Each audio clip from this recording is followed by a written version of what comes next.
رمضان المبارک اور اس کے آداب۔ یہ جھوٹ، غیبت، گالم گلوچ جیسی تمام باتوں کے خلاف ڈال ہے۔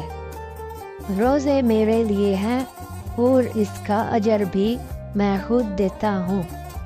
ارشاد بانی۔ اللہ تعالیٰ قرآن کریم میں فرماتا ہے، اے ایمان والو، روزے جس طرح تم سے پہلے لوگوں پر فرض کیے گئے تھے تم پر بھی فرض کر دیے گئے ہیں تاکہ تم پرہیزگار بنو۔ رمضان المبارک کا مہینہ وہ مہینہ ہے جس میں قرآن مجید نازل کیا گیا، لوگوں کے لیے سراسر ہدایات ہے اور اس میں لوگوں کی صحیح رہنمائی کی باتیں ہیں اور غلط اور صحیح کو الگ الگ کر دینے والی صاف اور واضح باتیں موجود ہیں۔